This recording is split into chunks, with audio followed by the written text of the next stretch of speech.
go.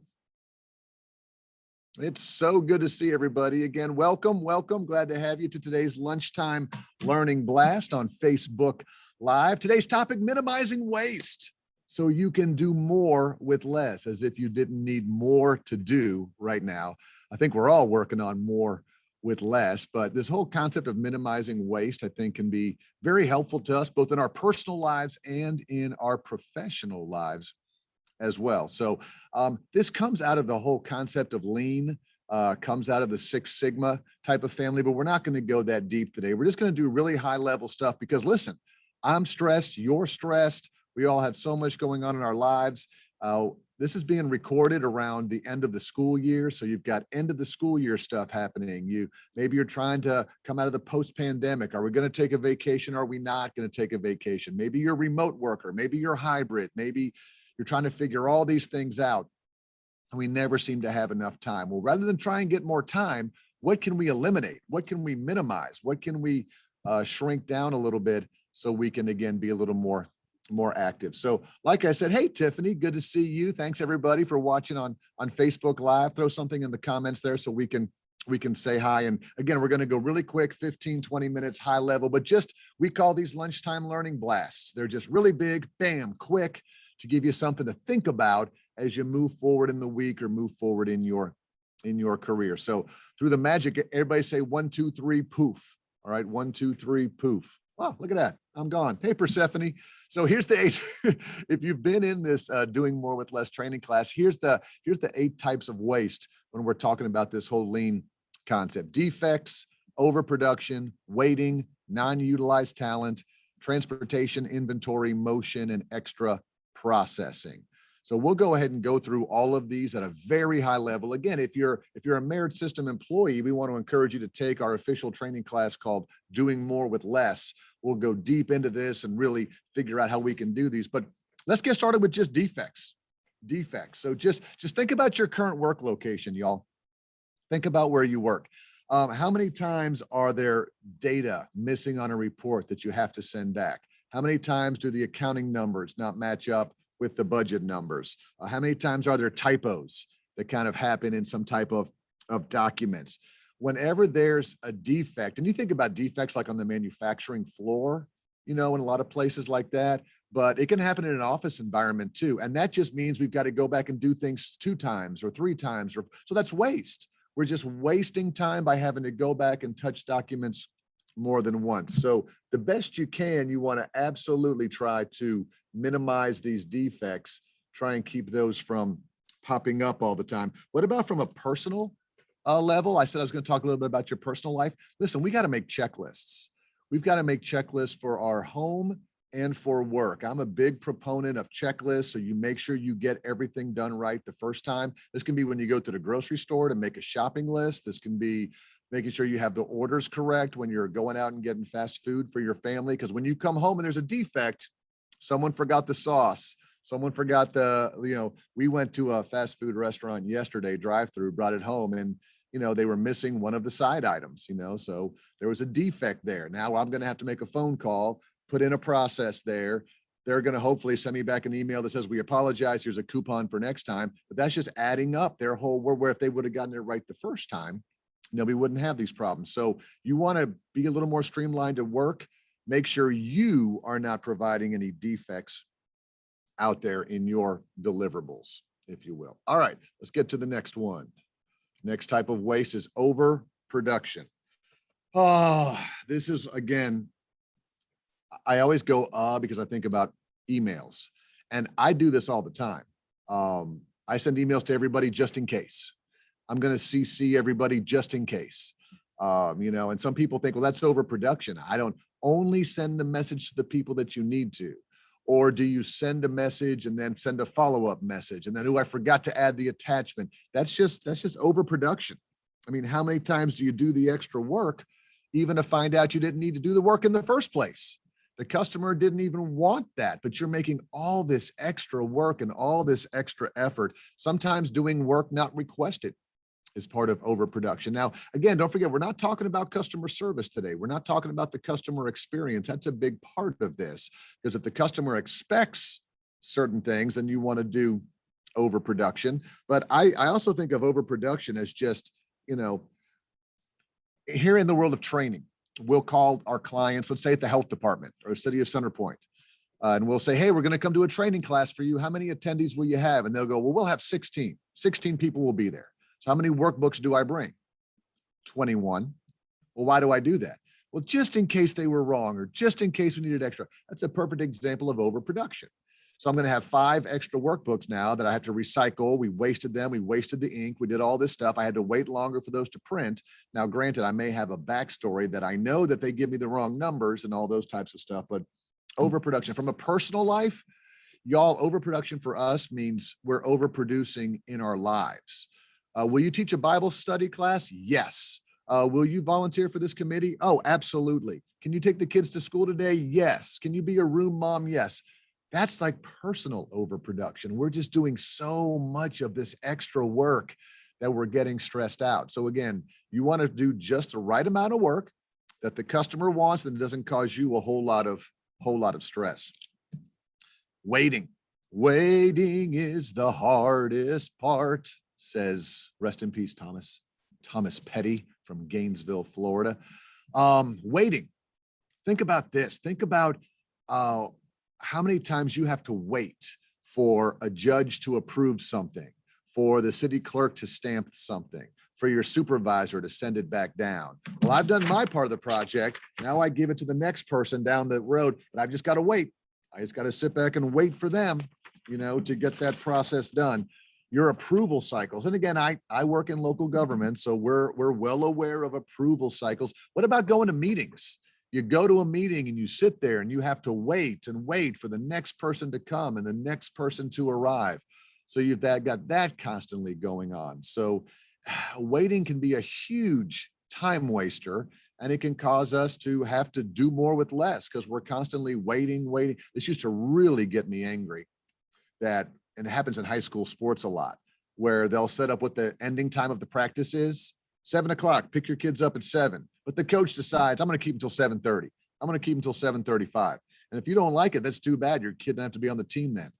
Oh, my word. It's just, we're trying to teach certain things. And there, I'm not talking about once every now and then. I'm talking about a regular process. So waiting can be extremely frustrating. But what can we do while we're waiting? Think. How to use your time better? Think. Process. Listen to podcasts. Keep a book in your car. Keep your Bible in your car.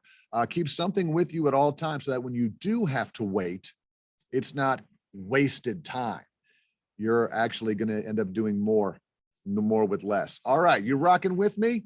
Let me double check our Facebook here. I think we still got some people on live. So good. Glad to have y'all. Let's talk about this. This is a big one, y'all, and this can help us a lot as leaders. Non-utilized talent. Non-utilized talent. Now, we've got a thing in local government called working out of class. Working out of class. And what that means is that, you're hired for a certain position, and the job qualifications and the minimum qualifications and the KSAs and all that come with that. And if there's anything above and beyond that or outside, you don't have to do it. That's a struggle for a lot of us, because a lot of us have talents that go beyond our job. Think about your kids, if you have kids out there, or think about your coworkers or your nieces or nephews or friends. How many skills do they have on social media, on making videos, on, uploading things? People have skills at work that we don't know about, but we're not utilizing their talent because we think we're going to work them out of class, or we think something interesting is better by bringing in a consultant. So I would highly recommend, again, find out the skill sets that your employees have. Find out some of the things that they have that helps make you a better manager, helps you delegate more and do more things and share more things with other people. They get to grow, and they get to become better. So, find what skill sets people have beyond their jobs. See if you can use those.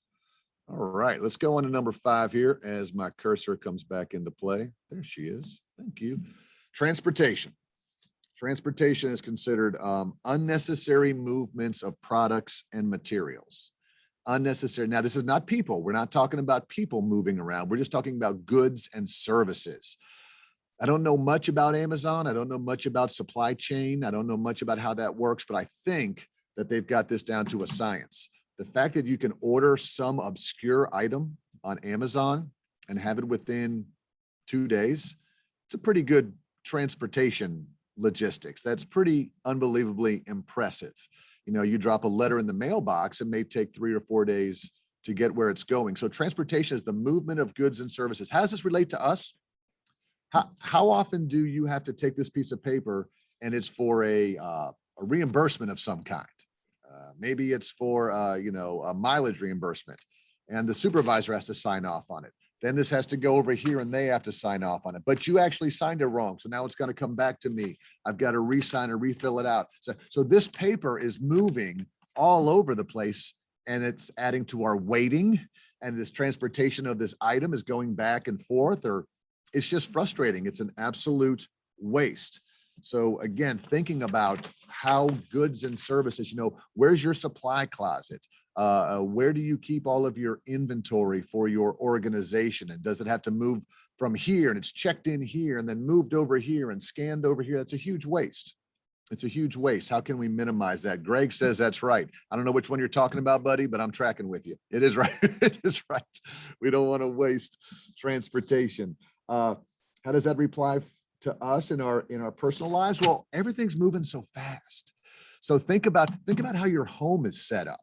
You know, think about, you know, how you move groceries around, or how laundry happens. You know, laundry chutes can make things like that move better around the home. So all these things around transportation, again, moving goods and services, we don't set it up right, can be an absolute waste. All right. I talked earlier about, you know, about overproduction. Well, overproduction leads to inventory, leads to just way too much stuff. And again, I mean, government's where I work. I love local government. I live it. I think we have some of the best people, some of the neatest work that we get to do. But a lot of times, you know, when you have to go with the lowest bidder, or when you have to order something, well, it's cheaper to buy 10 than it is to buy one. Price per unit. So let's go ahead and get 10 just in case. Now we're stacking up all these cups and all these things. And, you know, when you're buying all this inventory, you actually have so much sitting in there. So as a result, things aren't being processed. You're going to have a backlog of work, you know, because now this inventory of work is stacking up on your desk because people are waiting. Maybe they overproduce. They can't get the actual work done. So you start overprinting, kind of like I did earlier when I talked about taking too many of the flyers with me. I've seen examples of things like, you know, companies that have their own print shops. They really don't measure this. They just say, oh, print a whole bunch of things in color on the glossy stuff and hang them up. And sometimes they're never hung out. They've got a typo, they're thrown away. We talk with this about fire departments a lot because they've got to keep medical supplies on hand. So, you know, because they're going out doing paramedic work and firework. Firework. Hashtag Katy Perry. So they're doing all that, but do the syringes expire? You know, does some of the, you know, alcohol or the gloves or things like that expire? COVID caused all of us to buy a lot of inventory in our organizations of hand sanitizer, of towels, of wipes, that are gloves, masks, that are all in our storage closets now, probably not just where I work, but everywhere. And then we hear things as times change, you know, well, the hand sanitizer, you know, we don't need that as much anymore. Well, the masks, we don't need that as much anymore. Now we've got all of this pre-bought stock. And is that a waste? Is that a waste of money? Is that a waste of storage space? We don't know what we didn't know. And COVID's kind of a bad example because we were all in reactionary mode. But what do you do about other things where you buy a whole bunch of stuff and stock up and you're never, ever going to use it? For your personal life, do you have an inventory of projects that you've started but haven't completed? Do you have an example? If you're watching live, go ahead and put in the Facebook chat, how many open projects do you have at your house? Well, I started painting my fence, but I stopped doing that. I started pressure washing, but I stopped doing that. Started rearranging my bookshelves at home upstairs, but I stopped doing that. I was going to clean the entire carpets, but I only cleaned 2 rooms of that. So you got 4 or 5 halfway done projects. That's inventory. That's mental inventory of things that you haven't completed, that you're stacking up. And that's going to cause you a lot of stress as well. So try and get through these things one at a time, you know, if you can. Motion is about us as people. So this could be a big waste as well as far as our movements. You all know how, think about your home life first, right? You're not going to drive to the grocery store and then drive home and then go, oh, pick up the mail, take it to the mailbox or to the post office, then come home, then go, oh, I had to go to the department store to pick up a birthday gift so you get back. No, you try to stack them. I'm going to go here, then here, then here. That's motion. And that helps to save us time. Now, what happens is we kind of lose our focus sometimes. In fact, it happened to my wife just last night. She told me this funny story, how she called us and said, hey, I'm going to bring home fast food for dinner. What do you want? And then as she was driving, she was thinking about the workday, thinking about Monday, and she got into our neighborhood before she realized she didn't get to the fast food place. So she turned around in our neighborhood, drove 10 minutes back to the fast food place. Again, that's a waste of motion. And we do this all the time at work, whether we're walking to a meeting or walking to a hallway. I mean, in a perfect world, your workspace would have the printer and the copier and the wireless and the paper. And I mean, you have everything so you don't have to move. Now, some people would push back and say, hey, well, that's not healthy. You have to get up, you have to move, you have to exercise. And all of that is true, y'all. But we're not talking about those topics today. We're not talking about health and safety. We're talking specifically about these 8 types of waste and this lean concept about waste. So if you can minimize unnecessary motion throughout the day, you'll get back some more time. I'm about to, when I finish this webinar, I'm about to go to the post office and mail something, and then I'm going to stop by and get food on the way back for lunch. That's just using the motion the best way that I can to give me the most amount of time that I can do other things. The last one we want to talk about is extra processing.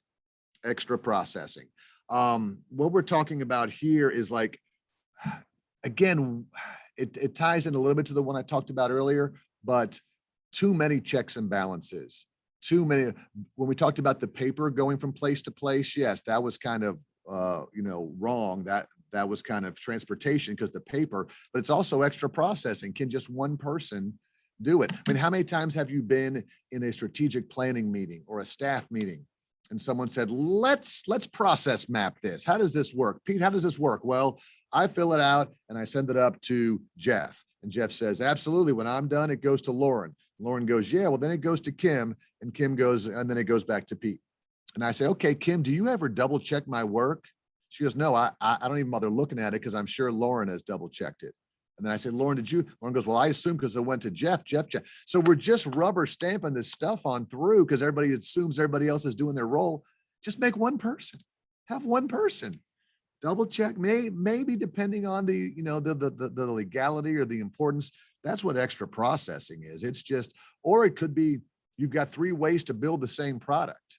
You've got 3 ways to fill out forms. You've got 3 ways to produce something. One of them is efficient, 2 aren't, but you're letting all 3 ways go. All 3 people can decide.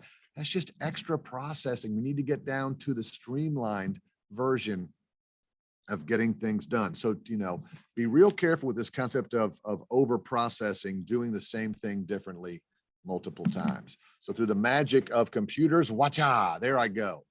So again, be thinking about these in your work location, your professional life, and your personal life. If we're trying to minimize waste, let's minimize defects, try and do it right the first time. Let's not produce more than we need. Okay. Let's try to minimize waiting. Let's not have other people, who's the one person who goes on vacation and nothing can get done until they get back from vacation. They're the only person who knows how to do it. It's ridiculous. Get someone else trained in that. Use people's skills and talent. They can do what that person who's on vacation can do. Train them on it. Let's not move the supplies and goods everywhere. Let's be streamlined there. And again, if we do overproduction, we're going to have excess inventory and store it places. So let's be as lean as we can there. Your motion, make sure you move as much as you can from a health perspective, but also as little as you can from a waste perspective. And don't do extra processing. Don't make things happen more than once. So I hope this helped a little bit today. Those of you who watch live, that's awesome. If you're watching the recording, you're always welcome to come to our class called Doing More with Less, where we'll really do activities around this. Don't forget, this week, this is the last week of May. We've got some more lunchtime learning blast. Tuesday looks like Wednesday, solution-oriented thinking. I know last week's one on creative juices is going to be happening. Please follow us on Facebook. Follow Personnel Board of Jefferson County on Facebook. These will pop up. You watch them, you save them. they're always there for you. We hope that these help you. Again, our goal is to help everybody get a little bit better. And if you can minimize waste in your personal and professional life, you'll be a lot happier and a lot more streamlined. So thanks, everybody. Thanks to everybody who watched live today. Hope you have a fantastic Monday. We'll talk to you again soon. Bye-bye, everybody.